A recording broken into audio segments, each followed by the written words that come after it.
Welcome to the official Universal Disney Nuts podcast. If you're passionate about Central Florida theme parks like we are, then you've come to the right place. Now on to the show. Here's your host, Bill Balcerski.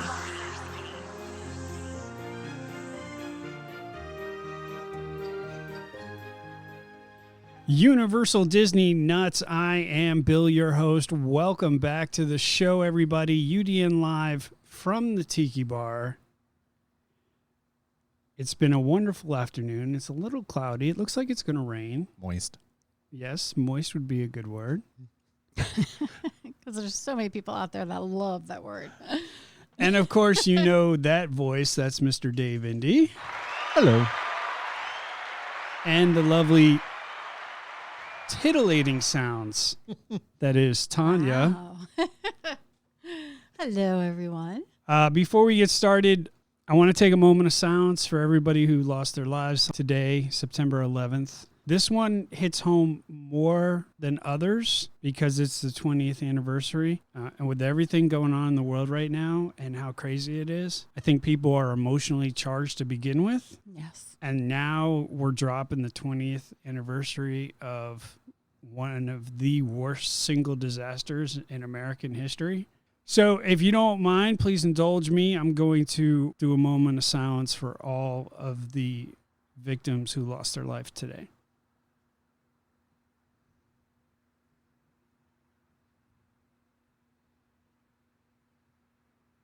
Thank you. Amen. All right, let's get into it. Got the crew back. Got Tanya in the house. Got Dave in the house. Speaking about being emotionally charged, these last couple of weeks have been a little heated on social media. When Disney announced this whole Genie Plus thing, Oh, it was just back to back to back to back. Everybody People was like, all of a lost- sudden, everybody forgot about Genie Plus. people lost their minds, man. But it was entertaining. So Extremely. they roll out Genie Plus. We did a podcast, and you did a very good job on describing what Genie Plus was all about. I tried. And people were just losing their minds. And the novel she read on the description of... Yeah. Oh, yeah. Yeah. You know, Volume 2. He enters the room, purchases his Genie Plus. Anyway, we're moving on. Not preferring either one of you right now. Shocker. But then Disney announces the annual passes, Everybody forgot about Genie and Plus. it is a and then full-blown meltdown. My God. How did we not see this coming, bro? Annual Pass was like, hold my beer. Whoa. Like, I No, thought... you did nothing yet. I thought the reaction to Genie Plus was just like, okay, I think we're being a little silly here. And when Tanya described what Genie Plus was all about, I was like, okay, that's stupid. All right. I mean, yeah, we got to pay for stuff, whatever. You know, Max Pass was cool, whatever. I loved Max Pass. But now they announce these annual passes and the different tiers. And I know, Tanya, you're going to get into the annual passes here a little bit later on Yeah, in the podcast. I'm going to get into the ins and outs. Okay. But my God, they lost their minds. But you know what? When it came to September 8th, when they went on sale, Everybody bought them. Yep. Everybody's like, did you get your pass? Did you get your pass? I just bought my pass. I just bought my pass. I'm like, whoa, wait a second. These are the same cats that were bitching about the passes. yeah, because And now now- all of a sudden they found out that they could possibly not get them because they were limiting the number that were being sold. Oh, my So- God. You know what it is? If you never canceled your annual pass to begin with, you wouldn't be in this boat. Let's be honest. Here's the thing that just drives me crazy. Like, everybody's going from zero to, oh, my God, the world is ending on social media about this stuff. It is absolutely ridiculous. Did you really think that Disney wasn't going to take advantage of this situation with the annual passes and raise the ticket prices? Like, they took away the annual passes and everybody saw this coming. Yep. Yeah, they Everybody. revamped Disneyland. They revamped Disneyland Paris. You knew they were revamping Walt Disney World. This should not have been a surprise, people. Like, not at all. But I guess for the people that are actually like paying attention and reading up on stuff and everything, it wasn't. But the people that don't pay any attention and they just, get things last right. minute And or they just go whatever. ballistic. And it's unbelievable the level of just craziness. And not to mention, Florida's going to this $15 an hour thing, and Disney's already there. They're already paying $15 an hour. And some positions are paying even more now. Yep. Did you honestly think that Disney was just going to, I don't know, let's not make a profit instead of passing that on to the customers? Did you honestly think you weren't going to pay more for what you were going to get in the past? Like, this is ridiculous. And that's the whole thing. It's It a happens business. every single time the prices for, wages and everything go up. Yep. I mean, look at food prices lately in Publix or wherever. Yeah. Those prices have all been going up, anywhere from 50 cents to $1 over the last 6 months or so. So this is not a surprise. Well, I got news for you. Everything at Disney and Universal are going to go up. Oh, yeah. Everything. The merch, the food, the drinks, It already has at Universal. everything. And Except for the quality. yeah, well, Disney's not exempt by any means because now they're going to jack their prices up. Then Universal's going to jack their prices up. And then next thing you know, you're paying $35 for a burger. Like, come on, this is ridiculous. But this is what we asked for when we approved this $15 an hour here in Florida. Sure did. If you didn't So- think this was going to happen, yeah, you need to get out more. The meltdown was the pre-meltdown to the actual meltdown that was the annual That people passes. didn't know that was going to be This the is only a actual test. meltdown. My God. I was waiting for the emergency broadcasting system to kick in. It's ridiculous. Speaking of annual passes, SeaWorld has announced new benefits to their pass holders, which includes no blackout dates, I think they had blackout dates prior. They- Different tiers do. up to 6 free guest tickets, and access to exclusive preview events. Yeah, but you have to go 3 times between. I'm going to get there. Oh, okay. Keep it in the barn there, girl. So I'm passing. Clank, clank, clank, clank. Pass holders who visit the park a minimum of 3 times between September 7th and December 31st will receive an executive VIP pass for the Icebreaker preview in 2022. So you're going to get a chance to get on that Icebreaker coaster before anybody else in a VIP preview if you attend the park Yeah, I don't between want to go December on it to 7th begin with. and December 31st. We don't need you describing. I felt like I was going to pee myself. Are you going to pee yourself on this one? I just probably saying. would. Dave, are you going to take advantage of that and go yeah. check out this Icebreaker? Oh, yeah. Yeah. Even if I'm just running in the park long enough to ride Mako and leave, Yeah. I'll run in there just to get my 3 Yeah, visits. Andy's going to have to field this one for us. I fielded Velocicoaster. Well, now, in Dave's defense, he was talking about Mako before Velocicoaster opened, and then he went on Velocicoaster, and he was like, wow. Mako's still probably overall positive experience. I would still ride Mako constantly. So you versus- think Mako's better than Velocicoaster? I think Velocicoaster is more an intense ride, and just maybe because my body does not like intense anymore. Okay, that's fair. Where Mako, it's more airtime, and lifting my 270 pounds ass out of a seat's kind of entertaining. So, Yes, David. but Mako's a really fun ride. If you don't, especially if someone doesn't like going upside down and the spins and all of that, literally it's just height and speed. Well, we're going to talk about SeaWorld a little bit later on in the podcast. We'll kind of get into that world. No pun intended, but pun intended.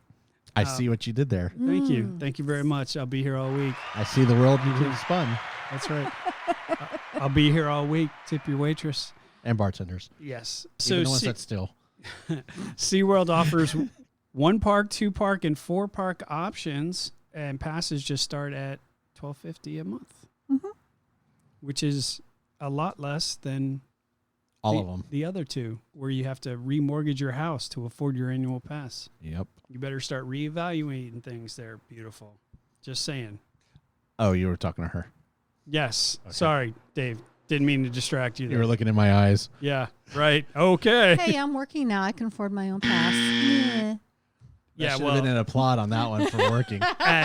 well, okay. That in itself, I'm very thankful for, but I have a hard time justifying $1,300 a year for an annual pass. How else are we going to get into the parks? I know. I don't have a choice. I realized by the course of our business that we have to go.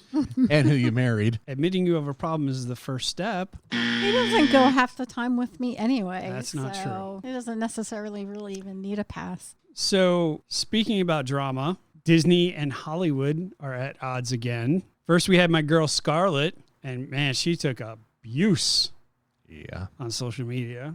And then we had The Rock dealing with all the drama with Jungle Cruise with Disney. And I think they got that worked out behind the scenes. That's to say, I really didn't hear much about that Yeah, one, so. it was pretty much the same thing as what Scarlett was going through, and the fact that there was contracts and it went right to release, and dogs and cats, right?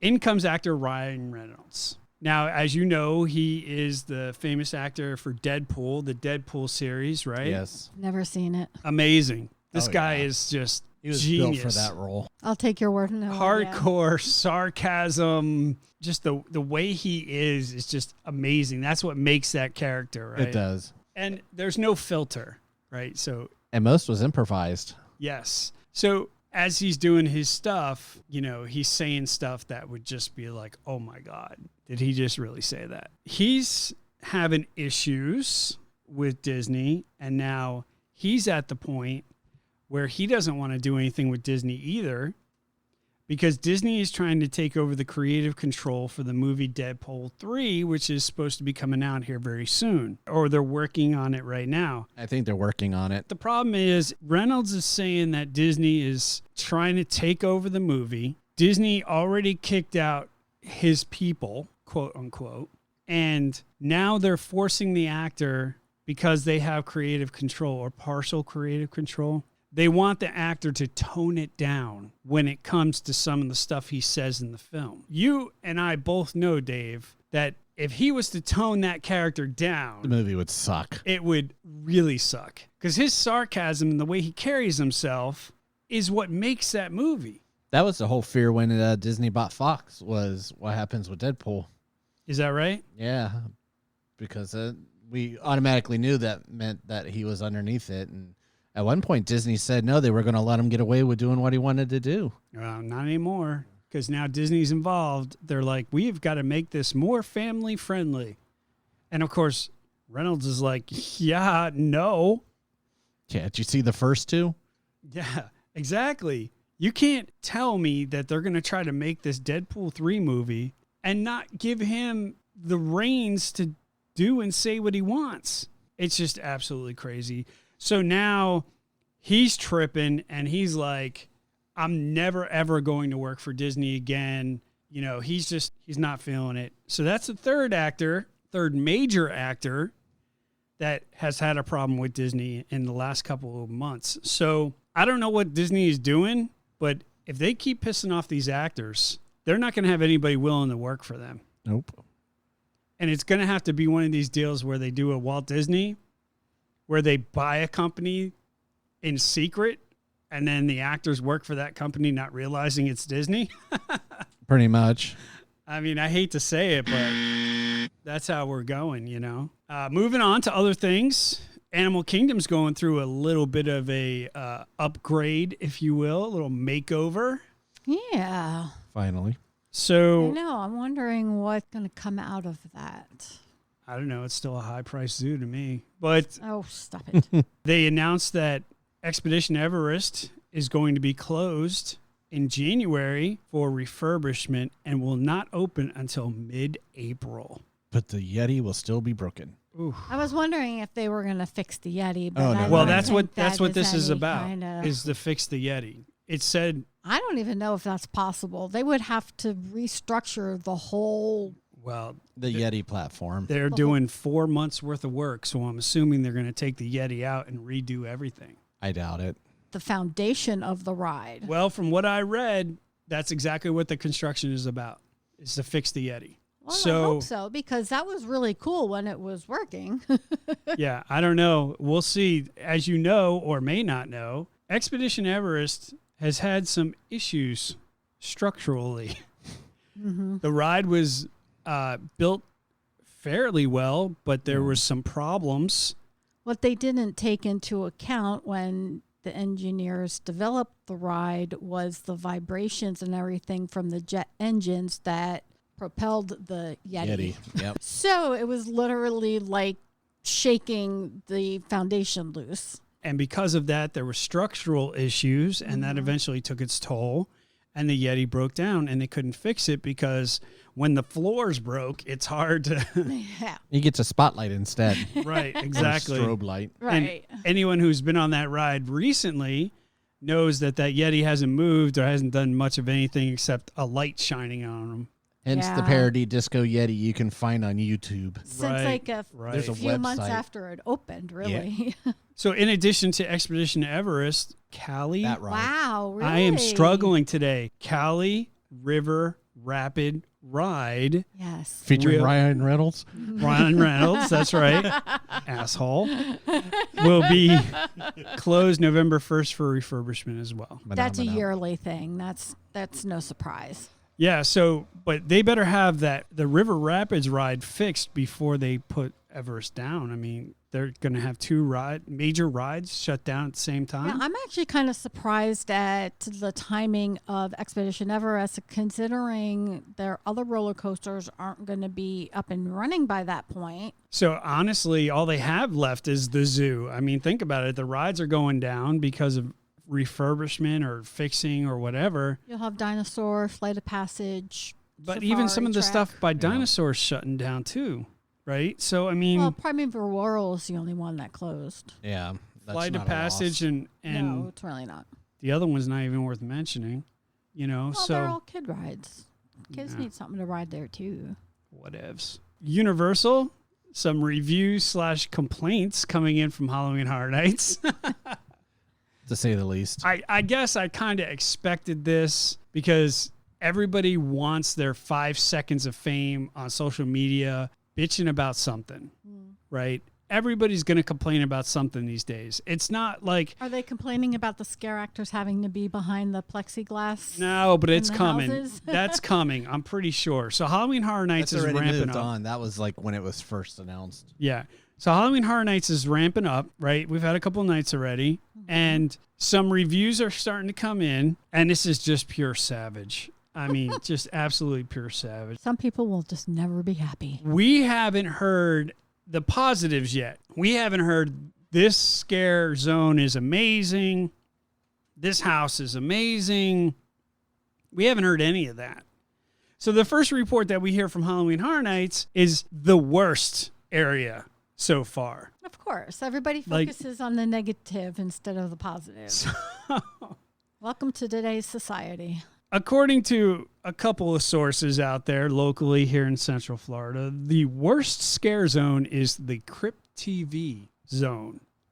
Okay.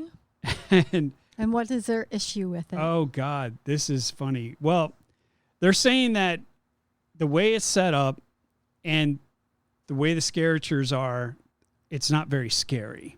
It's just kind of like yawn, you know, like you're not really all that scary, right? And as you know or may not know, the Crypt TV area is over there by Fast and Furious, Okay. right?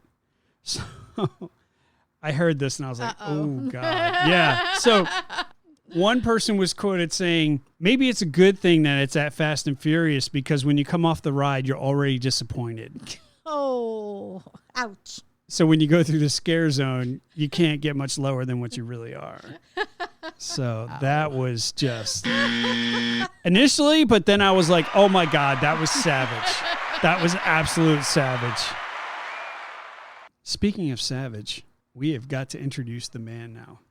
and let me bring in Mr. Dave Indy. Oh, he's savage now, is he? Apparently. Wow. Dave Wow. Indy is I don't know if that's an upgrade or a downgrade. What do I you don't think, know. Andy? Wow. He's either the Phenomenal. best or the worst. I don't know. I'm messing with him. Ladies and gentlemen, Mr. Dave Indy with your Universal News.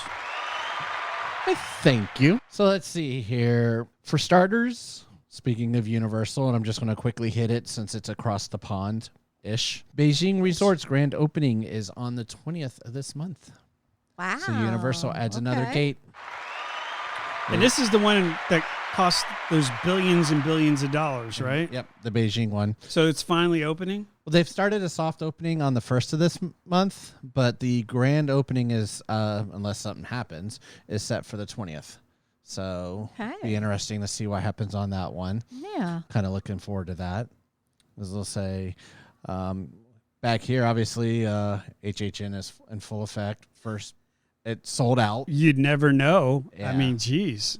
Yeah, it's not like no one talks about it. But, yeah, so it sold out, obviously, the very first night. Don't think it did the second night, but I'm not sure on that one. I didn't pay attention as much. But for those who are true hardcore fans, and I'm still trying to remember where this store is, the Five and Dime.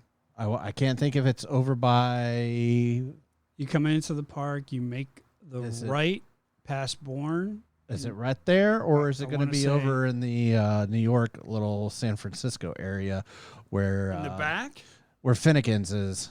I think it's by Bourne, bro. Yeah, I went into a brain have to fart. look at it. Yeah, and I was We'll have trying to to look it remember up. for me. But starting on Tuesday the 14th and every Tuesday through October 19th at the Five and Dime, HHN headliners, which are basically the artist and the album, those who created the albums and the music for, are be signing autographs there and signing some of their artwork.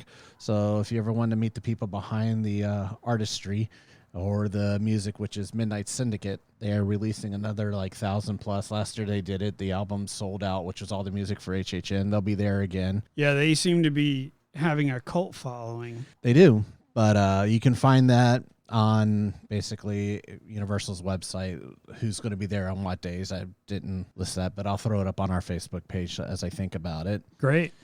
Something that I don't think got to see, but we're looking forward to on the 18th of this month is Dark Arts returns. Yes.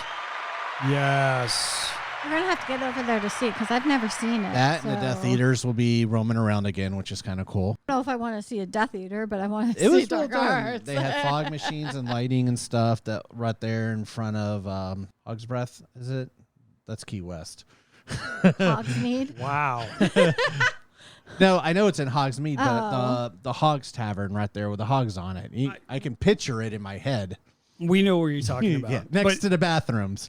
When this first rolled out, we were trying to get to it, Three and we were broomsticks. excited about it, but we never got a chance to actually go. And so now I was very excited when they made that announcement, because what they do for Dark Arts is they use the castle as a background and they project the show onto the castle. Yes. And that castle, it's majestic to begin with. Yes. And you're watching a show on the castle with the fireworks and all the other stuff, and then you got guys running around. Dark Arts, from what I understand, is amazing. And I've been trying to get to it for a long time, so I'm very happy that they announced that it's coming back. Exactly. Just don't try to always see the first show. Everybody tries to see the first one. Wait till the second or third one. Well, probably third or fourth, to be truthful. That way it's not as crowded, because as it goes on, everybody hits that first one, it seems. Sure. So When is it running till? don't have a date, but I'm assuming it'll probably go about the same time as HHN. Right now, they only just said basically starting, and I hadn't seen an end date on anything. So I'm assuming probably end of October. Yeah. Okay. I'd go for that, beginning of November at the latest, because then they're going to have to reboot and get ready for the Christmas. So they probably wouldn't have that Do planned. they do a Christmas show on Hopper? They do. Oh, they do. Why, Dave? Why would you say that to her? That one's actually pretty well done. That was actually the first one that they did, was the Christmas one. Oh, yeah. Okay. You might as well just tell Jen now, too. Jen who? You know which Jen we're talking about, Dave. You know which Go Jen. ahead, say it. Say it. Pepperoni Posparowski. That was close.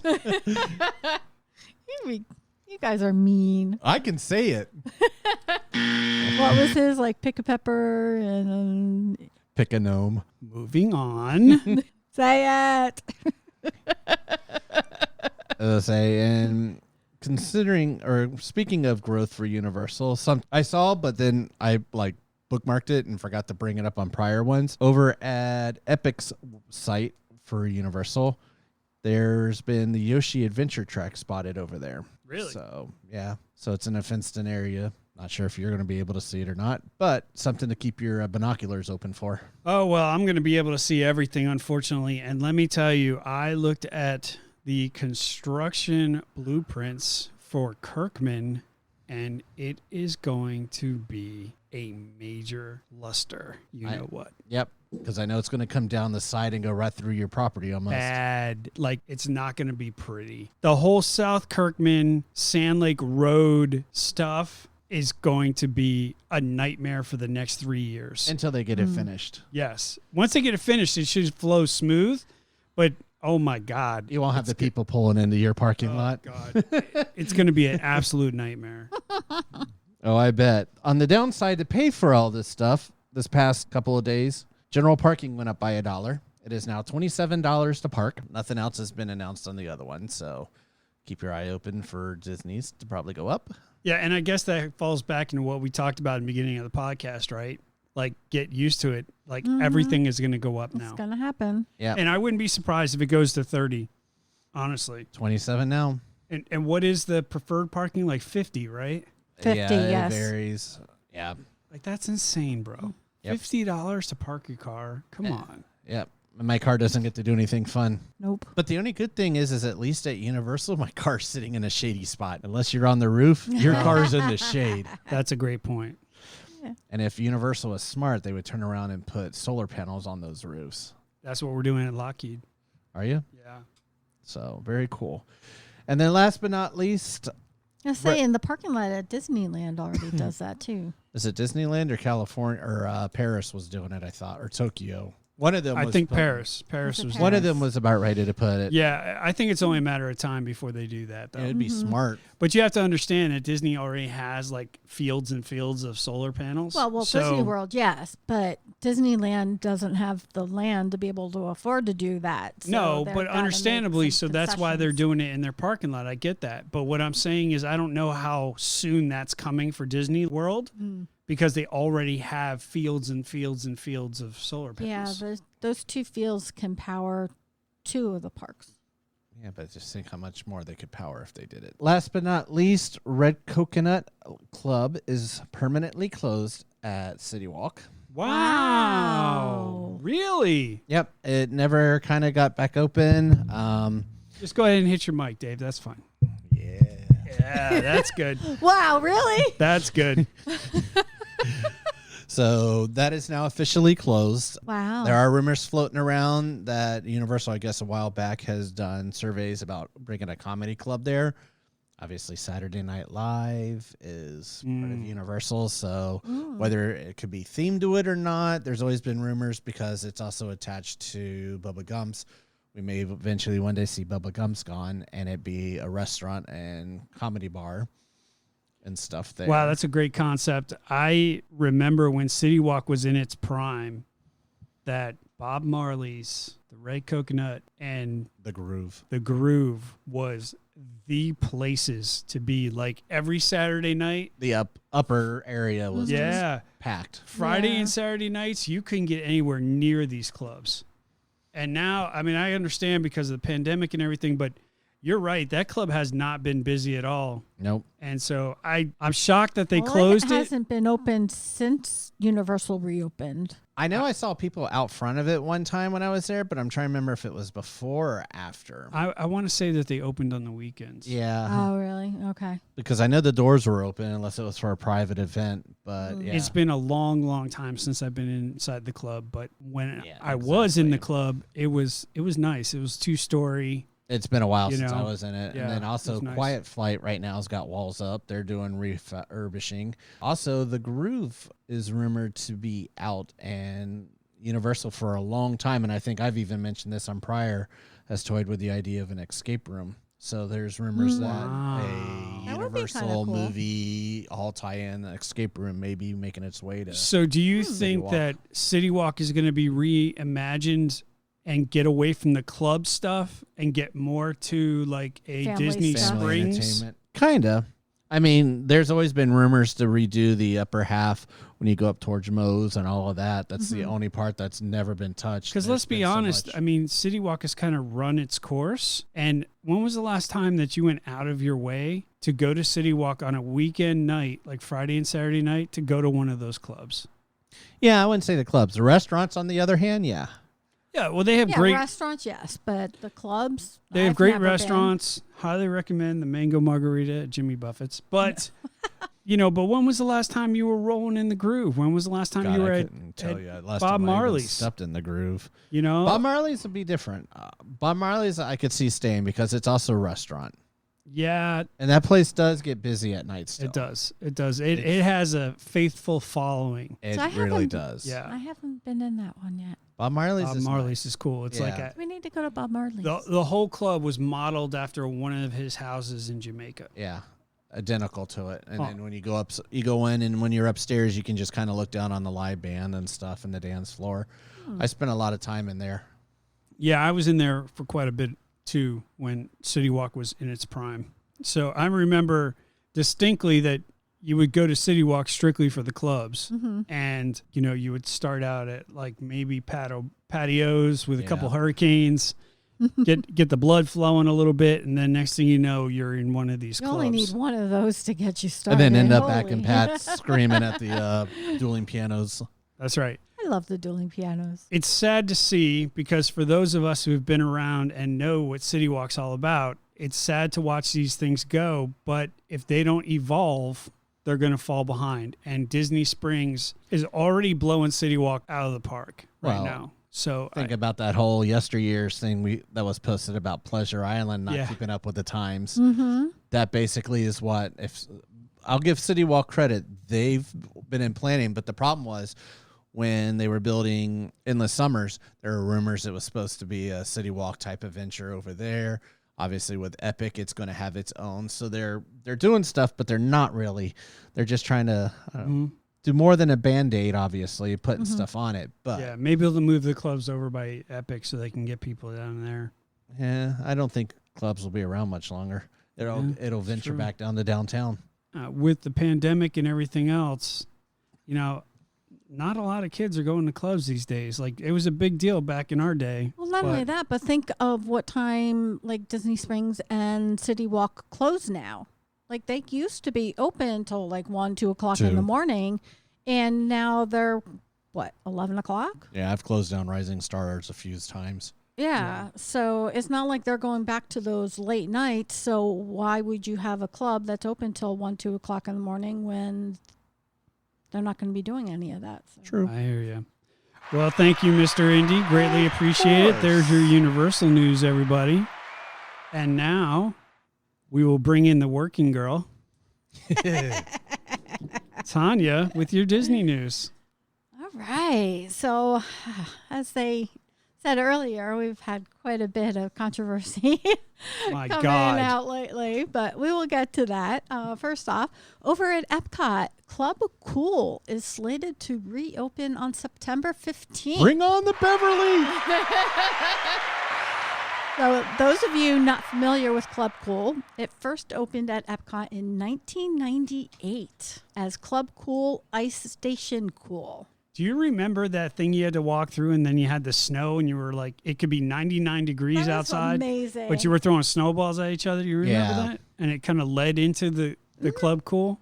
Yeah. I always thought that was really cool. It was. And when you were like super hot and dying, you could walk in there and just be like, oh, thank God. It's also was one of the few places you can get free drinks at without paying a fortune. True story. Give me like 8 cups of Fanta and Victoria's still talking about how excited she is that Beverly's coming back. I'm like, I would rather lick the floor than to have a 16-ounce glass of Beverly. In the Moroccan bathroom. That's right. It tells the uniquely Epcot story about flavors of the world connecting people globally. Guests can test popular Coca-Cola flavors from different countries, including the beloved Beverly, which has been confirmed that it will be back. they are busy putting some brand new magic in place and can't wait to see the new changes. In the past, they have had Crest Ginger Ale from Mozambique, Fanta Colita from Costa Rica, Mezzo Mix from Germany, and of course Beverly from Italy, as well as several more. So we'll see what flavors will be featured when it reopens. And fortunately, Bill and I will be able to tell you about that because we will be in Epcot on September 15th because we're there for the preview ride of Remy. That's a true story. Nice. So, yeah.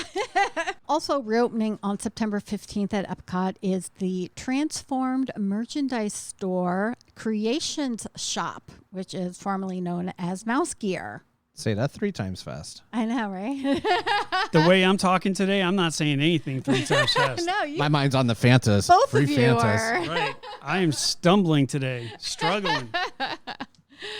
So, and we'll be able to show you some pictures from the Creation Shop as well, since that opens on the 15th as well. So they're we're slowly gonna be going starting there to for get- a good day. So they're slowly starting to open all that stuff up. Well, on the Ka-ching. on the east side, yes. On the west side, that whole building was totally demolished, and they're in the process of recreating that. But When is Water it? play area, right? Mahana. yeah, the Moana, Moana play. What's the projected time frame that this is supposed to be done? I haven't said anything. Because wasn't this supposed to be done for the 50th? Was. Is Like- the operative word, but Hey, I'm just happy I get to see the Well, at globe least- actually changing colors now. Yeah, I Yeah. saw that. That was actually pretty we'll cool. at least have Club Cool and the Creation Shop opening, and What about the fountain? Is the fountain going to come back or no? no, The Nations one? That's No, it's completely gone. gone. It's like gone, huh? gone. Wow, they're not bringing that back? No. Wow, okay. No. There's going to be another statue of Walt Disney sitting on the steps, and so that'll be also in back of Spaceship Earth. Over at the Magic Kingdom, the gold statues for the 50th anniversary have started to arrive. You have Mickey, Minnie, Pluto, Goofy, Donald, Daisy, Chip and Dale can all be found in the hub in front of Cinderella's castle. Pooh and Piglet can be found near the Crystal Palace. Jock and Gus are on a castle wall in the hub. Dumbo and Tithamy. See, now you've... Welcome to our world. Mana. Dun, dun. Anyhow, Dumbo and Timothy Q. Mouse are in the hub near the bridge leading to Fantasyland and Storybook Circus. Tinkerbell is hiding up in a tree near Liberty Square Bridge. Lady and the Tramp can be found outside Tony's Town Square restaurant. And the biggest news was obviously the release and selling of the revamped annual pass program at Walt Disney World. I should have put Ariel closer to the Fantasyland teacups the way that area flooded. That would have been perfect. Ariel where they flooded. Awkward.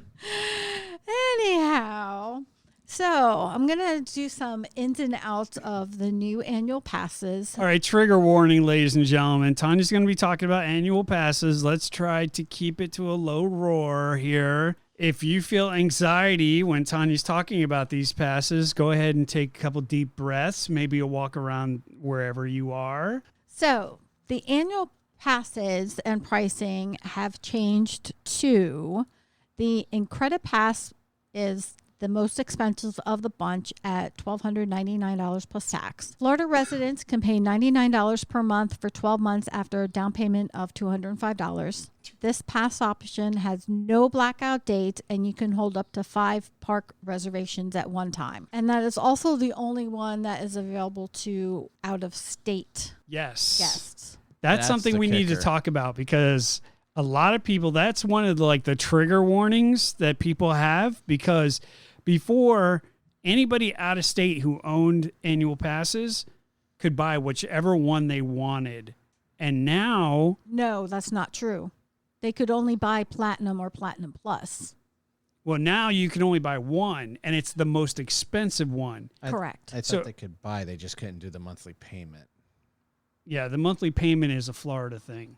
They have No, to I pay understand that. totally for the pass. Okay. But my point is, now They only have one option if they want to do this, and it's the most expensive option. Family of 6. Yeah, we're talking like 10 grand. But it also works out to their benefit because there's no blackout dates either. So if you're coming down for Christmas, you're not going to be able to use any of the other passes. So it would be pointless to have those passes anyway. You couldn't catch me around any of these parks at Oh Christmas. my God. Ticket prices, if you try to just get a regular ticket during the holidays, it'd probably run you $300-$400. And just save your comments till the end, okay? Because I've got a lot to cover. Okay. All right. Yeah. Okay. Go ahead. Yeah, Go ahead. thank you. You know, we're nice enough to let, Indy talk while he's doing his stuff. Let's afford me the same courtesy. Are we done? No. Okay. Let it out. Exercise the demons. Let's go. Does she put the same anger into the cookies? To Jurassic. That's a mean Keebler elf. I'm trying to tell you, she gets a job and now she's Miss Nasty. Did you really think I was My being serious? God.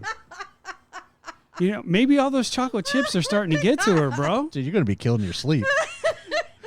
I'm going to have to sleep in the garage now. Come on, little miss, I got stuff to say. Let's go. Yeah, no, I can't stop laughing because you guys took Okay, me seriously. okay. Anyhow, next up is the Sorcerer's Pass. And that one costs $899 plus tax. Florida residents can pay $63 per month for 12 months after a $205 down payment. The Sorcerer Pass has limited blackout dates, can hold 5 park reservations at a time, and is only available to Florida residents or Disney vacation members. That top tier has unlimited reservations? No, it has 5 as well. So all passes have only 5 reservations. Not all, no. No, as you go down, they get less. Oh, is that right? Yeah. Shocker. Pirate Pass is the next tier down, and that one is $699 plus tax, It's a lot of booty. with the option to pay $45 for 12 months after a $205 down payment for Florida residents. This pass is only available to Florida residents, has blackout dates around peak times and holidays, and can hold 4 park reservations at a time. That's closer to the silver one that I had. Yes. So if I decide to break down and get one of these based on my job schedule, that would be the one I end up with again. Yeah, so Pirate is very silver. Sorcerer was similar to Gold, and But they had the Incredit different. Pass is I looked at the similar. blockout dates, and it had a lot of the similar ones. Where with the current one, it was Christmas, summer, and spring break. This one had a few like President's Day, Weekend. but you and also stuff got like to that. go during the summer at times on these now. So they Yes. actually opened up days. I was surprised. Yeah, and for someone like you who's not interested in going anywhere near these parks during the holidays, it's not that big of a deal. No. But we would like to have that option. Tanya and I used to go to Epcot for New Year's Eve. Well, for $700 more, you can have that option that versus me Don't even get me started, man. with your one extra reservation. Anyhow, and the last pass that is available is called the Pixie Dust Pass, and that costs $399 plus tax. Florida residents can pay $19 per month for 12 months after a $205 down payment, and the pass is only available for Florida residents. Most weekdays will be available for guests with the Pixie Dust Pass. However, it has the most blackout dates, and you can hold up to 3 park reservations at once. So pretty much you get to go into the parking lot and look at the park. That's what you get for the pixie dust. No, you don't even get to park in the parking lot. You just drive through and go back out. You guys are mean. But accurate. Reservation details. The number of park reservations that can be held will depend, obviously, on the pass type. There will also be bonus reservations on the calendar available for pass holders from time to time, and that reservation will not count as part of the limit. When pass holders stay at Disney World resorts or other select hotels, they will be able to make park reservations for each day of their stay. This is in addition to the number of reservations the pass can hold. So they're throwing an extra bone if you stay on property. Yeah. Correct. Because So if then you're you gonna get be extra there reservations. Right. If you're going to be there for 10 days, you Dropping can another make, $1,300 for a night. That was the All-Star, by the way. Look, I'm trying to tell you, like on property hotel prices is like $600-$700 right now. Yeah. Can you imagine? in another couple of years what they're going to be like? Don't even get me started on that Star Wars stuff. So for all annual passes, standard theme park parking is included, and savings of up to 20% on dining, merchandise, and more. Customization. Pass holders will also be able to customize their pass by choosing to include water parks, sports, or Disney Photo Pass. All add-on options will be available to purchase with any of the 4 new passes. There is a water park and sports upgrade option for $99 plus tax and photo pass upgrade for $99 plus tax. In terms of the water park and sports option, annual pass holders can pay $99 for the year to enjoy admission to Disney's water parks, golf courses, and more for the duration of the annual pass. Water park and sports option add-on will give the guests 1 admission to select Disney World experiences with no blackout, including Disney's Blizzard Beach Water Park, foot golf at Disney Oaks Trail, and actually I have the list here. NBA Experience. Let's go to NBA Experience. So you have Disney's Oak Trail Golf Course, foot golf at Disney's Oak Trail, Disney's Fantasia Gardens Miniature Golf, Disney's Winter Summerland Miniature Golf Course, Disney's Typhoon Lagoon, Disney's Blizzard Beach, and ESPN Wide World Sports Complex. Okay, Typhoon Lagoon is not even open, and Wide World Sports Complex is free. Are they charging you to get into it? For certain events, yeah. So when they do spring training and stuff like that, yeah, they charge you to get in there. The cheerleading, the football, the baseball, and all that stuff that's taking place out there? That's what I understood it as, yeah. Okay. PhotoPass, obviously that's pretty self-explanatory. I think most everybody is familiar with PhotoPass. How is this going to impact your current annual passes? So if you are currently in your renewal period, you can choose to renew into one of the current annual pass options until, well, actually, you had to have done it by September 7th. So if you don't renew before September 8th, your only option will be to renew into the new pass system. However, if you have an active pass, just say like mine is active until July 1st. So my pass will keep on going as is with all of the benefits that I have with that photo pass, blah, blah, blah, blah. Until it runs out. Until I have to renew, and then I renew into the new small car payment passes. Yeah. And that is pretty much the nut and bolts of the new passes. All right, there you have it, ladies and gentlemen. So, and they your are new currently on passes sale for Disney. It sounds to me like they're getting less and less and less, and the price is getting up more and more and more. It's more a la carte. The highest tier pass with Photo Pass, you're looking at, and with tax and everything else, you're looking at like $1,500 a person a year. Yep. Now, there's some people out there that are looking at this objectively, and they're saying, like Victoria posted a good point. Okay, yes, it's $1,500 for the biggest pass and all that other stuff. But if you think about it, if you go like twice a month, I think she said, it pays for itself. Or 3 times a month, it pays for itself. That's all well and good for people who are down here who can have the ability to do that. But the people who live out of state, they're not coming down 3-4 times a month. Nope. No, but even if they're here for 10 days, it pays for itself. Assuming they can get a reservation for those days. Ding. If they're staying on property, which they're paying $700 a night for the room, they'll have those extra reservations to use to get into those parks. But who's to say they get all 10 days? What happens if you're staying off property? You're SOL. That's Disney's way of saying, hey, don't stay off property, stay on our property, and you'll get all these little bonuses, which is great. But and a family only needs to add on, say they have the pirate or whatever, they only need to add 1 photo pass for the entire family. With Disney Photo Pass service, you get everyone in the picture with photo opportunities at select attractions, iconic park locations across Walt Disney World Resort. Thank you, Miss Tanya. We certainly appreciate it. There's your Disney news, ladies and gentlemen. Let's quickly move on, shall we? Ladies and gentlemen, it's about that time to break forth the rhythm and the rhyme and bring in Mr. Dave Indy with your Ask Indy. It's that time where a segment of our podcast where you can mail in your questions and Mr. Dave Indy will answer them on the air. Mel, not email. Well, you get the Like point. they're going to the post office, writing a letter, Well, sending it to some Bill. people still do that. Mr. Dave Indy. So this is from Bryant from Georgia. He wanted to know the lake at Disney Springs, if it was real or man-made. The lake at Disney Springs? Ooh, that's a great question. I want to say it's man-made. Quick go back on it just to explain the area for what Disney was prior. It used to be basically rural farming, grows, usually orange. There was some orchard and stuff in there as well.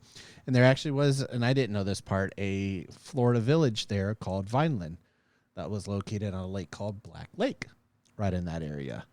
Actually, watching that video of Yester on Pleasure Island actually is what how I didn't have to do as much time and research. There you go. Because I it answered mentioned your it. question. It did. That's why I was like, oh, that's helpful. Obviously, Disney came in, dug canals and stuff. Black Lake is still there. Actually, it was technically renamed Lake Univista, which is behind the hotels now, and it was shrunk down. But it's still Black Lake on Google Maps, surprisingly. But Disney Springs actually is on its sister lake, a man-made lake, and it is called Village Lake. So it is a man-made lake. I honestly did not know that. Wow, cool. Because I know the Seven Seas was, I thought, the only true, other than like in Epcot and so forth. But I knew they did a lot of work on property, and they wanted to actually make lakes in certain places. So I know that they man-made a lot of lakes in the area, but I didn't know about that one. yeah, canal, swamp, because most of it was swamp. So they had to do canals to dry a lot of it out and stuff. But yeah, they actually, according to that video that was posted about the history of Pleasure Island, that area was one of the main areas that Walt fought for because he wanted to be like an core with residential, and across from the village and stuff, they actually were trying to build some houses and stuff. And I think that eventually turned into the concept for Celebration, right? That it didn't really go into Celebration, but it talked about how that area didn't grow into residential. It became more timeshare-ish, and then it became more the Disney Institute at one point, which had really great courses. But people thought you had to actually stay and take courses there instead of having fun. So that's kind of why it went away. And now it's Saratoga Springs. Saratoga Springs, yep. is located there now. But yep. So that lake, if anyone ever wanted to know, was called Village Lake. Village Lake. Because of Disney's Village on it. There you go. Ladies and gentlemen, there it is. And there you have it. This week's Ask Indy. Yep. All right. Thank you, Mr. Indy. Of course. Greatly appreciate it. We move on to our random topic. And our random topic today, we're going to talk about SeaWorld. Is it a black duck or a black fish? This is your random topic. Random topic. All right. So we all know that the king of theme parks in Orlando is Universal and Disney. Can we all agree on that? It's not Gatorland? Well, Fun spot. fun spot, Gatorland. It's huge. But there may be a reason why SeaWorld isn't as popular as the other two. Now, if you know the history behind SeaWorld, those of you who do know that Walt Disney World was the first park here in Central Florida in 1971. But what you may not know is SeaWorld was next in 1973, followed by Universal in 1990. So SeaWorld has been around longer than Universal has. Yep. Which is very, very interesting. They're not as popular and they're not as successful as all the other parks. Well, why? Except for Aquatica. Well, yeah, Aquatica's killing it, but we'll get there. So, but there's reasons for that. So before we go forward, we have to go back a little bit. The whole concept of SeaWorld was founded in 1964 by 4 college kids that wanted to open an underwater restaurant and marine life show. Well, the restaurant did not work. It failed. But the marine show thrived. It continued. SeaWorld would become to Orlando in 1973 as soon as Walt Disney World opened and featured attractions like the Sky Tower. Sound familiar? Yeah. It's still rolling today. And the Dolphin Theater. Now, it would hit its height of popularity while being owned by Anheuser-Busch. And that's where you would get your Busch Gardens from in Tampa, right? I miss when it was owned by Anheuser-Busch. Yeah, Agreed. they really did it right. Then later on, in the early 2000s, comes Discovery Cove. And the big sell on Discovery Cove was you get to swim with the dolphins and interact with the sea life and everything else. Although they took a bit of a hit because they didn't tell anybody how cold the water was. I distinctly remember that was a big deal back then. Shrinkage. Yeah, because it was like super, super cold. And then, of course, Aquatica comes in 2008. Now, Aquatica has been killing it since day one. Yep. Now, Aquatica, for those of you who don't know, is the single best water park in America. Number one, and it's been number one for a long time, a couple years now. It is certainly the number one water park in Orlando, and there's a lot of competition, right? I mean, we look at all the water parks that are in Orlando between what Disney has and the other parks, what H2O. and then we're talking about Volcano Bay, we're talking about Typhoon Lagoon and Blizzard Beach, and I don't know if you want to say H2O is a water park, but okay, we'll go there. Technically it is. It has rides. Yeah, well, yeah. But since then, the park has hit some hard times. Yeah. And it literally fell off a cliff, if you will. The main problem with SeaWorld is that it's been sold 5 times to 5 different owners. And they all have different directions for it, and they all have different budgets for it. And it's almost like an NFL team constantly switching coaches, right? I mean, it's just, there's no consistency. There's no real support. And it went from Anheuser-Busch to Harcourt Group. Then Blackstone came in 2009, and Blackstone was associated with Universal. Yep. And at that time, Universal was pushing hard to acquire SeaWorld because they were looking at that as the possible location to like Epic Universe and all that. They were going to look to take SeaWorld over and make it into a new Universal theme park. In 2017, 21% of the park was sold to a Chinese group. I can try to pronounce that. That's like Jen's last name, like Zonghong Group. That's close to Jen's last name. Yeah, true. Which is from China. And then SeaWorld would wind up buying back those shares because that Chinese group defaulted on their loan. And then there was the Pacific Alliance group that came in and had shares of the park. And then Universal, well, really SeaWorld Entertainment bought those shares back. Then in comes Hill Path Capital, which bought shares into the park. And so now it's like a buffet, a smorgasbord, if you will, of ownership. Blackstone is still the majority holder, but now you have all this other stuff involved, and it's just dogs and cats living together. Yep. So CEOs left and right. God, But I've been told there's a major stockholder that, like the number one stockholder, that's a real pain in the ass. from what I understand from this Chinese group, one of the Chinese people that were installed into their leadership is still with them because he refused to leave when the company sold the shares. So there's drama there, right? So inconsistent leadership, that's one hit on them, right? Now we get into the instances. Now we get into the problems they're starting to have, right? SeaWorld has always been known for helping animals, nurturing animals. Anytime that we know as Floridians, anytime that we run into an injured mammal or injured sea creature, it's going to SeaWorld. Yep. And they typically go out of their way to try to take care of animals as best they can.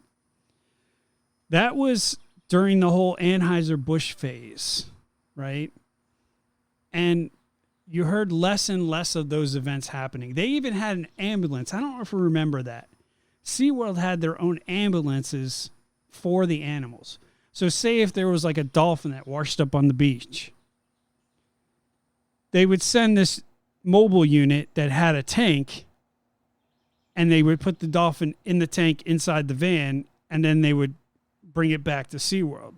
And then they would take care of that animal. They stopped doing that once the park was sold. And so they no longer were known for that kind of stuff. And I think that's where the beginning of the problem started, because that was such a positive thing. Yeah. That helped them get over The negativity. The negativity, right? So here comes the incidences, and in 1999 is when things started really getting crazy. A 27-year-old man was found dead, nude, and draped over the back of a killer whale. And this one's famous. Tilcum? Yes. Tilcum was a killer whale that they had, and They got it from Canada, Marineland, or something like that. Yeah, he did not behave. That's why the Canadian one got rid of him. SeaWorld gets this Tilcum killer whale, and this, really honestly, this incident was on this guy. But basically what happened was he was at the park the previous day, stayed overnight, dodged security, waited until everything was like super quiet. I believe drunk is what his toxicity level. Yeah, I couldn't. It was quite a long time ago, so I'm not 100% sure, but I want to say yes, he was drunk. And so he decides to strip off his clothes, jump in the pool. Well, jumping in a pool with a killer whale clearly did not end well for him. But I don't think it was the well. I think they ruled that one as dying of hypothermia. Well, that's what they wanted everybody to believe. But the autopsy showed that he was completely beat up. And there's a pattern of behavior here. So when killer whales attack their prey, they punch them with their noses, right? They hit them hard to knock the air out of them, so they injure them so that they can't fight back. And this guy had his scrotum ripped off of him. They found it at the bottom of the pool. He had almost his arm completely detached. Every rib was broken. Like, this guy was like in a car accident. It was really bad, right? So they found pieces of his body at the bottom of the pool. Like, that's how bad it was, right? But the carcass of him, if you will, as a whole, was draped over him. So he was playing with him. He killed him and then was just playing with him all night. Yeah. So when obviously the trainers and the feeders and everybody else came in the next morning, they saw what they saw, and they had to shut everything down, clean the tank, and the whole 9 yards. So that was a big deal, and I remember that. Yeah, I remember that making the news. Yeah. And then the big news, which was back in 2010. Now, you remember that trainer? Dawn, that got killed. She was a very experienced trainer, 15 years with the company. She knew this animal. She's worked with this animal the whole 9 yards. And according to reports, she was at the end of the show, she was taking care of the animal, and she got dragged into the pool. Now, initial reports was the animal grabbed her by her ponytail and pulled her in, but it was actually she got her arm and pulled her in and did the same exact thing to her as he did to this guy. Now, everybody said she drowned, but this whale kicked the living you-know-what out of her. Like, same MO. At the end of the day, they're still wild animals. Absolutely. And they're going to have wild animal tendencies. and people weren't supposed to be in the tank with that one because it was known he was unpredicted. Right. So dogs and cats living together. She had traumatic injuries. She got scalped. Like, crazy stuff, right? And you're 100% right, Tanya. They have to understand the nature of the animal, which they call it a killer whale for a reason. Yep. So when this trainer got killed, this was the beginning of the end for SeaWorld. Yeah. In every way possible. From that point on, they weren't allowed to swim in the water with any of them. No, they couldn't swim in the water. They couldn't be near them. So OSHA got involved, and OSHA's going to turn up every pebble in that tank and figure out what happened. OSHA got involved and fined the park $75,000 for safety violations. During the investigation, it was discovered that back in 2006, this very same killer whale bit and injured another person, and SeaWorld covered it up. There's a pattern here, and you're going to see SeaWorld's actions are the reason why they're struggling now, right? So in the trial and tribulations and all of the OSHA charges, this was really, really a bad look for SeaWorld. Really bad. The parents of the trainer sued SeaWorld in a civil lawsuit. And I don't remember, maybe you do. They got millions. That I don't remember. So not only do they have to face the civil lawsuits, but now they're facing OSHA in federal court. So, of course, they hired whoever they had to hire to say whoever they had to say. SeaWorld blamed the trainer, saying that she was in the wrong place at the wrong time. She knew the procedures of what she was supposed to do. She didn't follow them, and that's the reason why she got killed, which only pissed off her parents even more. And OSHA wound up dropping one of the three charges and reduced the fine to $12,000. This is a multi-billion-dollar a year park, and they only got fined $12,000. Yeah. What a slap in the face. So you would think after killing 3 and injuring 1, there's another incident that they talked about this particular animal, and that was in Canada. Yeah, and that's why I want to say they got rid of him. Right, because he killed somebody in Canada. So this particular whale has got 3 body counts and 1 injury. You would think that they would put said whale down, right? Yeah. Can't win with PETA, though. If they did, they'd have lost. If they didn't, they lost. Absolutely. So they didn't. He continued to stay at SeaWorld and eventually wound up passing away at SeaWorld after 33 years of service, killing 3 humans and injured 1.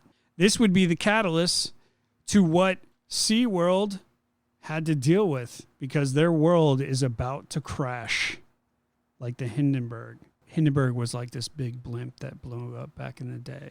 All right, never mind. Things started going really bad because now PETA's getting involved, right? And PETA stands for the People for Ethical Treatment of Animals, right? And they're strong activists, right? They're like super activists, and they give no fucks. Let's be honest. They will go after you like you would not believe, and they are ruthless. They started a vicious campaign against SeaWorld. They publicly claimed that they killed over 40 orcas, 300 dolphins, and 400 pinpeds. Anybody know what a pinped is? I got nothing. Maybe that dolphin-looking thing with the long... That's a narwhal. Yeah. Okay, I got nothing. So, but they accused SeaWorld of killing all these animals. Might be a turtle. It's a what? Pin what? PINNIPED. So they're saying that SeaWorld killed 40 orcas, 300 dolphins, and 40 pinpeds. Looks like a seal. Yeah? Okay. But things would get ugly, and they would get ugly fast. Now, what PETA did was they posed as people interested in working there. They got hired by SeaWorld, and now they're on the inside. And it was a campaign running over a couple of years, and they got all of the inside information. They put people in retail. They put people as feeders. They put people as trainers. And now, PETA's getting all this information, all this inside information about what's really going on at SeaWorld. And it was not pretty. So in 2013, PETA shoots their shot. They released a documentary after a couple of years called Blackfish. Now, we know what Blackfish is because it was a legendary movie that would depict what exactly was going on the inside at SeaWorld and how they were treating their animals. Inside videos, inside information, inside everything. And needless to say, it was not flattering at all. Now, it became an instant, critically acclaimed phenomenon based on this killer whale, Tilcum, but then it showed the treatment of all the other animals. Now, mind you, PETA had years and years and years of evidence and they all compiled this into this movie. And so now it's providing the inside perspective, proving everything that PETA was saying about SeaWorld. And needless to say, it did not put SeaWorld in a very good light. No, it didn't. The backlash from that movie, the movie took off. Like, it was, for a while there, it was in the news every single night. It was number one on the movie list. Everybody wanted to see it because everybody wanted to see what the inside of what SeaWorld was really doing. And so it made $2 million in revenue in 14 weeks. And, of course, SeaWorld trying to defend itself, claiming that the movie was inaccurate and misleading and exploited a tragedy of Dawn's death. But the damage was already done. And we know that from being locals. Yeah. And to make this worse, this blows my mind. But shortly after the movie was out and everybody was up in arms and everybody was freaking out about this, so many people were visiting the SeaWorld website to complain. It shut down the website because everybody was trying to lodge complaints against SeaWorld that it was a packet problem, and it literally shut down the website for like 3 weeks. Orlando Business Journal posted a poll asking if Blackfish had changed their readers' opinions about SeaWorld. Now, you would think after all this stuff that was released about SeaWorld that poll would be a large number towards yes and a small number towards no. But that's not what happened. It came out 60-40 in favor of SeaWorld. Now, the Orlando Business Journal could not figure out for the life of them how that was possible. This movie put SeaWorld in such a bad light. I never saw the movie. I didn't either. On purpose. I didn't see the whole thing. I saw most of it, and it was not a good thing. I know there were some of the trainers that sued Blackfish that were interviewed because they said parts of it was basically edited to make it sound worse than what they originally had said. And truth be told, PETA was on a mission. Yeah. Let's be honest. Oh, yeah. So they spun it the way... At the end of the day, they're still doing a lot of good for injured animals and rescuing. Which is what we led with, right? I mean, I get it. I saw the rescue boat the other day, and I was like, ooh, the rescue boat. Mm-hmm. See? It had sea rescue on the side and everything. I was happy to see it. So, but what we're trying to do here is we're not trying to bash SeaWorld. We're trying to explain the reasons why SeaWorld is struggling. The poll comes out. It's 60-40 in favor of SeaWorld. The Orlando Business Journal's smelling BS. So they launch an independent company to look into the poll. They track where everybody's responses are coming from. 65% of the responses came from a SeaWorld-hosted IP address.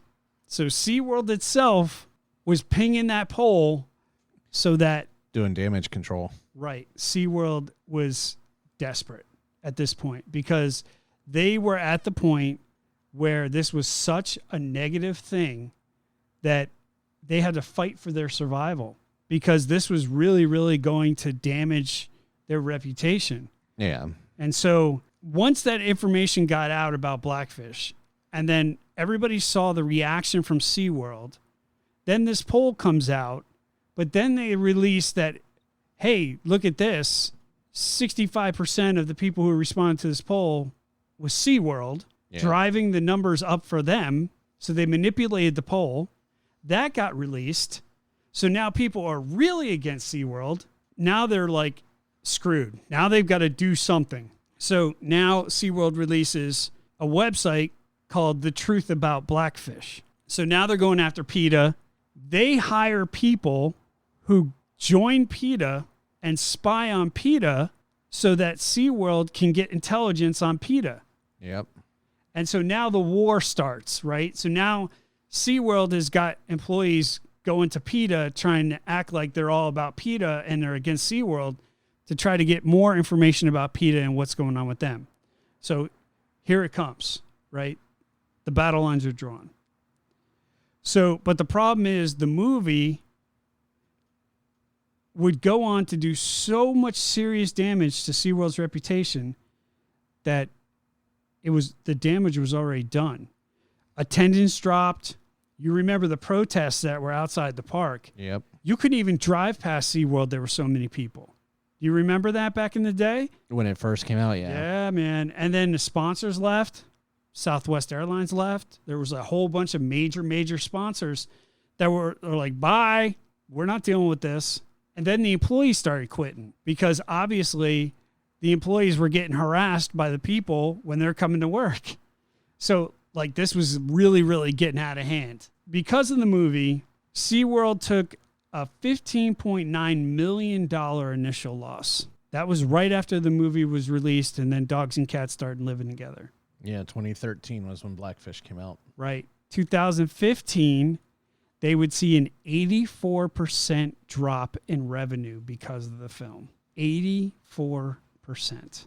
I'm surprised SeaWorld was still in business. So in the beginning of 2016, they're damage controlling, right? Like they are in full damage control mode. SeaWorld announced that they're no longer having an orca show and that they stopped the breeding program for them. And then in 2018, the CEO at the time, James Addison, agreed to pay over $5 million to settle federal charges because the company hid the negative impact from the investors, right? So the park's going down in flames. Dogs and cats are living together. You got all these problems. And now you got the investors knocking on the door like, what is going on? The CEO goes to the investors and says, we're good, we're fine, everything's good. So during that investigation of federal charges, it comes out that this CEO sold his personal shares of the company to hide the losses that the company sustained during this whole episode because of the movie. So if you're an investor during this time period, you're like, well, I'm looking at the numbers and we're not taking that big of a hit. We're going to be okay. Everything's going to be fine. But those numbers aren't real. Yep. And they're like 10 to 15 times worse than what they appear. And of course, the SEC is not going to have a problem with that, like at all, right? SEC is going to lose their minds when they find out. Yep. So they slapped a whole bunch of charges on the park. They slapped a whole bunch of charges on the company. They slapped a whole bunch of charges on this dude. He eventually had to retire, or get fired because of this situation. Ugly. And Peter's sitting back like, gotcha. Since then, SeaWorld has been a shell of what they used to be. And they have struggled to recover. Attendance-wise, yes. But overall individual park spending, I think, is up still. Well, we're going to fast forward to today, but we're not quite there yet. This was about the 2018 time period, right? Things change, leadership changes. They start bringing in new stuff. You remember how they redid the park? Yeah. And they brought in new attractions. Here comes the new roller coasters. Sesame Street. Here comes the new stuff. Like they were talking about bringing the Hollow Scream back. And next year, it's already slated to be on the annual pass holder page return. This is the first year. Right. Which I heard it was great. Last night was the media preview. They start coming out with new rides, some new attractions. They start rebounding here a little bit, right? Aquatica's killing it. Aquatica's the #1 theme park in America. Discovery Cove is by reservations only, but they're still doing well. SeaWorld was USA Today's absolutely top park for 2021. Absolutely, right? So they start to recover. They're starting to gain some momentum. They cleared out all the bad stuff, and now they're finally getting to the point where they're starting to make some progress. They have another coaster that'll be built after Icebreaker. Right, and then here comes COVID. So 2019, 2020... park had to shut down for a while. Projects had to stop. So all that positive momentum for SeaWorld was kind of paused, just like everybody else, because of COVID, right? So now we're starting to get back into, it killed a lot of the progress, but the progress was still there, right? So now we're starting to get back into new stuff coming out. Just had that announcement that I talked about earlier in the podcast about the annual passes. The Beer Fest. You got Mako. You got all this other stuff. The Icebreaker's coming out. Like, they're starting to develop this park even more. And truth be told, SeaWorld itself is a great park. It's really, really a great park. It is pretty. But they are never going to be able to fully get out of this dark shadow that happened during this time period. And I would say that there's some people out there that feel like the reason why SeaWorld is not as popular as Universal or Disney is because of all this that has happened, the bad leadership, the mismanagement, the bad press from Blackfish and everything like that has caused a stigma towards SeaWorld, and that's the reason why they're struggling. Do I think SeaWorld's going to go away? Absolutely not. I think SeaWorld's going to stay around. Even though that there were rumors that Universal was trying to get it so they can turn it into something Universal. Or just have the property. Right. I think SeaWorld is here to stay. I don't think it's going to go anywhere. But I do think it's going to take at least another couple of years before it really starts to thrive again. That kind of gives you the background onto why when people look at the 3 major parks in Central Florida, that SeaWorld is kind of third place and struggling. That and Universal and SeaWorld used to be considered a shoot over to do for the day when Disney was the main draw. That's right. Universal built also at the same time Blackfish came out. 10, we entered Wizarding World of Harry Potter, and that changed everything for Universal too. Yeah. So let me end random topic with this question. Do you ever see SeaWorld getting as big as Universal or Disney? If the right people own it, yes. Okay. Tanya? Yeah, probably not as big as Disney, but because it'll never have the following that Disney has. That's a very good point. You know, I mean, Disney but is... it can certainly move up in, what it's currently at now. Yes, without a doubt. Well, I think it'll reach, the point of where it was when it was owned by Anheuser-Busch. Probably not, but it can be, a happy little medium right in between there. Yeah. Especially with a lot of the new coasters and everything else that they've been doing. I think that SeaWorld will never be able to overtake Universal or Disney when it comes to Central Florida theme parks. But what I think SeaWorld did was carve out its own market because of the addition of all the cool roller coasters. Yeah. All the locals here in Central Florida know that if you're looking to go someplace where the roller coasters are badass, yes, you go to SeaWorld. Because that is the place. SeaWorld has always been known for 2 things: awesome roller coasters and Aquatica. Yep. So I don't think it has the mashugana to compete with Universal or Disney, and I think that's why it'll always take the back seat to those 2. No, and that I agree. But I think it's here to stay, and I think they're going to, as memories fade from this whole Blackfish thing, I think they're going to eventually get to the point where they're going to be pretty successful. So there you have it, ladies and gentlemen. There's your random topic. And if you wondered why SeaWorld is kind of struggling a little bit, that was the reason why. And they are certainly the comeback player of the year when it comes to Central Florida. So we wish SeaWorld the best of luck. We hope that they continue to make positive processes through the pandemic, and that they continue to put out great products, and that they get back on their feet here a little bit. Agreed. So with that, we're going to move on to sponsors, and I'm going to bring back the lovely Tanya. What do you got for sponsors? She can buy her own annual pass. That's right. I can. God bless you, woman. So, for those of you that do not know, but the Universal Disney Nuts website, World of UDN, is back up and running for our retail shop. Woohoo! And there's a lot of really cute items on the retail shop. And it's not just, Universal and Disney's. There's a bunch of really neat fall items that are on there. Tumblers with, Beetlejuice and football. We've got quite a number of T-shirts. We've have, how Friends is really popular? Well, they have a Horror Friends T-shirt. Really? Yeah. Da, da, da, da, da, da. That theme song just popped in my head. So it's got all like the different faces of horror, people like Scream and Yeah, we get it and all of that.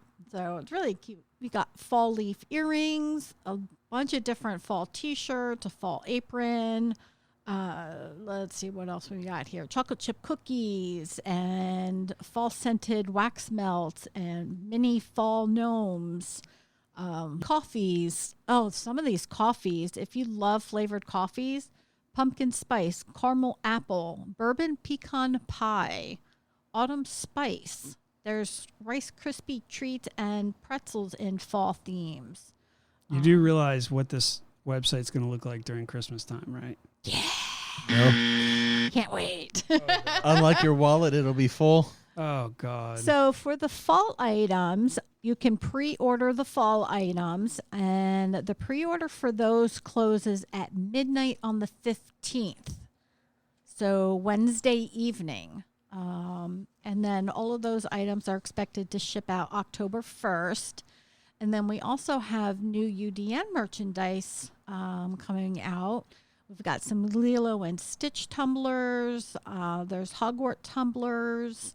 A bunch of different T-shirts. There's a People Mover T-shirt for all you People Mover fans out there. Wow. There's different prints of the castle and Mickey Mouse. A bunch of different T-shirts. There's some backpacks with Belle and Mickey, Minnie. Some water bottles. I mean, there's like a whole bunch of different items on there. There's a really cute mug on there that has Stitch and Baby Yoda like nose to nose. So yeah, go on UDN retail store, check those out. Those are all available for pre-order as well, and those are expected to the pre-order for those is at the end of the month, September 30th, and those are expected to ship out like mid-October to the end of November. So lots of good stuff on there. Some There really you have cute it. items. Outstanding. And of course, you could reach us on our Facebook page, but go check us out at worldofudn.com. Click on the marketplace and check out all the new cool stuff that's on there that you can order Yeah, I need to and go pre-order. shopping.